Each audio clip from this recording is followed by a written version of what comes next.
নিজের রাষ্ট্রের মধ্যে এইরকম অরাজকতা সৃষ্টির মানে তারা রাষ্ট্রবিরোধী। বাংলা বিরোধী আমরা সবসময় বলছি, বিজেপি বাংলা বিরোধী, কিন্তু মুর্শিদাবাদের ঘটনায় তারা প্রমাণ করেছে প্রয়োজনে তারা রাষ্ট্রবিরোধী হতেও তারা পিছপা নয়। শুভেন্দু অধিকারী বলছেন 2019 সালে মুখ্যমন্ত্রী বলেছিলাম যে ডিএ দিন যেন সরকারি কর্মচারীরা আপনার সঙ্গে নেই লোকসভা নির্বাচনের পরে। সব মিথ্যে কথা বলেন এখন। শুভেন্দু অধিকারীর মতন মিথ্যেবাদী রাজনীতিবিদ পশ্চিমবঙ্গে খুব কম হয়েছে, এবং তার আমি নিজে জানি বলে বলছি। এত মিথ্যে কথা বলতে পারেন, এক্ষুনি সকালে যেটা বলবেন রাত্রে ঠিক উল্টো কথা বলবেন।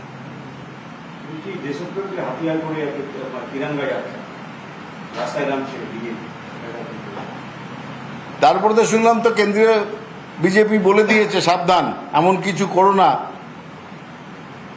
যাতে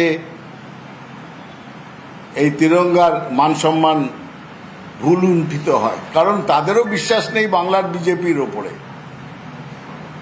এরা ওই তিরঙ্গা নিয়েও তিরঙ্গার অপমান বা রাষ্ট্রের অপমান করতে পেছপা হবে না। আজকে সব থেকে বড় কথা যে একটা যুদ্ধকালীন পরিস্থিতিতে সেনাবাহিনীর সঙ্গে সেনাবাহিনীকে উৎসাহ দেওয়ার জন্যে সারা ভারতবর্ষ 140 কোটি দেশবাসী এক জায়গায় হয়েছে এখনো। লড়াই করুন, কোনো রাজনৈতিক স্বার্থ আমাদের নেই। স্বাভাবিকভাবে সংগ্রামী যৌথ মঞ্চের অনেকগুলি কর্মসূচিতে আমরা থেকেছি। শহীদ মিনারের ময়দানে আর্মির জায়গায় তারাও অবস্থান লাগাতার করেছেন, এবং তারপরে প্রথমে 3% চিরকূটে লিখে নিয়ে গিয়ে তারপরে আস্তে আস্তে বাড়তে বাড়তে 14% পর্যন্ত 14% পর্যন্ত শেষ বাজেটে ঘোষণা করে দিতে বাধ্য হয়েছে। আমরা দুটো কারণে আজকে অত্যন্ত খুশি।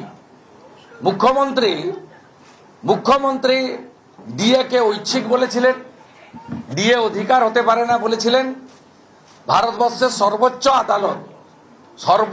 আদালত হায়ার জুডিশিয়ারি সুপ্রিম কোর্ট বলে দিয়েছেন ডিএ কর্মচারীদের ন্যায্য অধিকার।